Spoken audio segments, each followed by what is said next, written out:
Assalamualaikum warahmatullahi wabarakatuh. Kembali bersama kami di Reaksi Realitas, yang mana kalian akan mendapatkan informasi baru, berita baru, dan tentunya masih hangat diperbincangkan.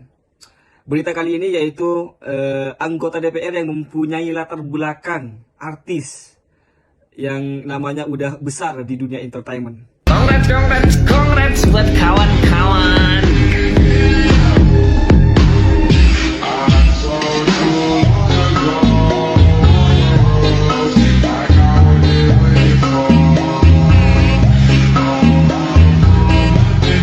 Artis di dunia politik itu tidak semata-mata untuk mencari uang. 1 tahun gaji saya.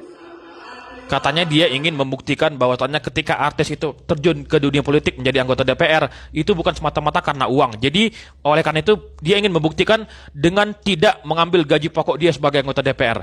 Nah, kalau ingin membuktikan ya sah-sah saja, tapi persoalannya yang nggak habis pikir kenapa pembuktiannya melalui dengan tidak mengambil gaji pokok dia sebagai anggota DPR. Gaji pokok anggota DPR itu seberapa lah gitu? 4 jutaan paling. Ya, yang paling besar kan ialah tunjangan yang didapat oleh anggota DPR. Itu sekitar 30 jutaan kalau nggak salah. Itu yang paling besar. Kalau pembuktiannya hanya sekedar tidak mengambil gaji pokok dan dialihkan ke hal lain, ya pembuktian apaan? Pembuktian model apaan itu? Ya. Nah, buktikan dong kalau misalkan artis itu kalian ya, artis-artis yang terjun ke dunia politik yang masuk menjadi anggota DPR, itu buktikan dengan hal-hal bahwasannya kalian itu peduli pada rakyat, mendengarkan aspirasi rakyat, ya, mengayomi rakyat Indonesia dan memperhatikan kesengsaraan ataupun kesulitan permasalahan hidup beban daripada rakyat Indonesia. Itu yang seharusnya kalian buktikan, bukannya hanya dengan tidak mengambil gaji pokok. Ya, masa gaji pokok hanya sekian itu aja itu tidak diambil, itu sebagai bukti bahwa artis itu tidak semata-mata karena uang, tidak mencari uang untuk mencalonkan diri menjadi anggota DPR. Ya, sangat tidak relevan gitu pembuktiannya gitu loh. Sangat tidak valid gitu pembuktian kalau misalkan dibuktikan dengan hanya tidak mengambil gaji pokok saja.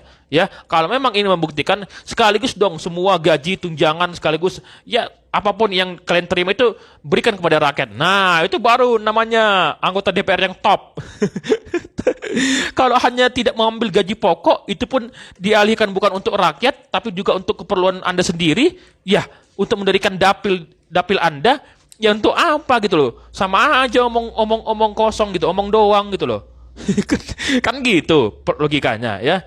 Nah, gimana menurut kalian teman-teman terkait hal ini? Silahkan tulis di kolom komentar ya. Apakah tujuan dari artis-artis ini itu terjun menjadi anggota DPR? Banyak artis yang mau jadi DPR. Emang popularitas artis bisa bikin kepilih gitu? Yuk kita lihat datanya. Kalau misalnya lihat data pemilu 2019 nih, dari 91 artis yang nyalek, cuma 14 orang doang yang kepilih jadi DPR RI. Artinya win rate-nya tuh cuma 15%. Tapi kalau misalnya dibandingin sama keseluruhan, angka tadi tuh termasuk tinggi. Karena di tahun 2019, yang nyalonin jadi DPR itu hampir 8.000 orang, tapi yang kepilih cuma 575. Atau win rate-nya tuh cuma 7%. Jauh lebih kecil ya kalau misalnya dibandingin calonnya dari kalangan artis. Pantas aja banyak parpol yang berani ngusung mereka. Terus mungkin kamu nanya gitu, emangnya gedean mana sih pendapatan artis sama DPR? Kok mereka mau ya nyalonin gitu? Kenapa nggak fokus jadi artis aja? Pendapatan artis sendiri emang beda-beda, tapi sekali ngerjain proyek bisa tembus ratusan juta. Sedangkan pendapatan DPR sifatnya lebih pasti dan juga bisa tembus ratusan juta sebulan. Pantas aja. Salah nggak kalau gue bilang perspektif yang ada sekarang, lu masuk ke pemerintah biar lu bisa kaya raya? Kenapa artis-artis, influencer yang ikutan berpolitik padahal kita tahu mereka nggak ada kompetensinya bisa menjabat, dan kalau mereka harus sesuai dengan definisi awal masuk ke pemerintahan to do the hard work, mereka bakal tetap nyalek kan? Karena kebijakan-kebijakan yang bagus itu cuma bisa muncul dari orang yang kompeten dan mau bekerja keras. Salah satu topik yang mayor banget yang gue selalu omongin di mana-mana itu masalah deindustrialisasi dini. Bahasa Inggrisnya premature deindustrialization. Karena di negara maju mana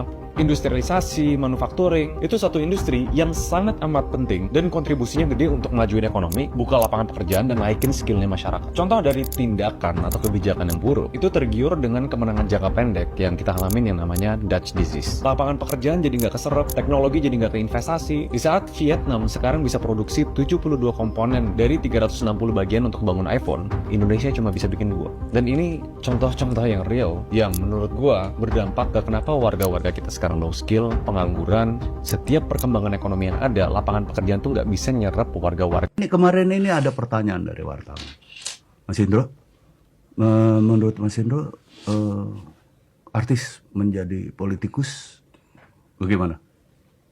Ya nggak gimana-gimana, gue bilang. Penting nggak? Enggak.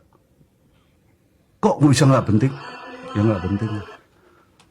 Dari zaman dulu, bukan sekarang aja. Ada seniman yang di DPR. Ada gunanya untuk kesenimanan. Enggak, Pak. Seniman yang itu hanya mempergunakan kesenimanannya untuk meraih suara. Setelah dapat suara, urusan lain. Nggak ada dia mikirin kita. Nggak ada dia mikirin dunia lawak seperti apa, dunia ke teater seperti apa. Nggak ada. Ya, Dari dulu loh ya. Dari dulu Aku ya. nggak ngomong ngecam. Kenapa banyak artis yang menjadi politikus, terutama banyak di antara mereka yang menjadi anggota dewan? Jawabannya simpel. Mereka barangkali berpikir kalau nggak selamanya mereka itu laku di dunia hiburan. Nah, gimana supaya bisa tetap menghasilkan uang?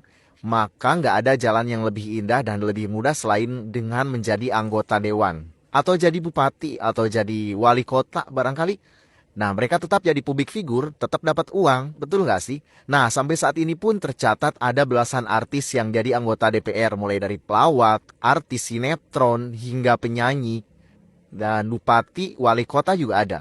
Nah, terus apakah mereka punya kompetensi yang memadai untuk menjadi wakil rakyat? Nah, urusan punya kompetensi mah itu urusan sekian. Yang penting gimana caranya tetap dikenal orang.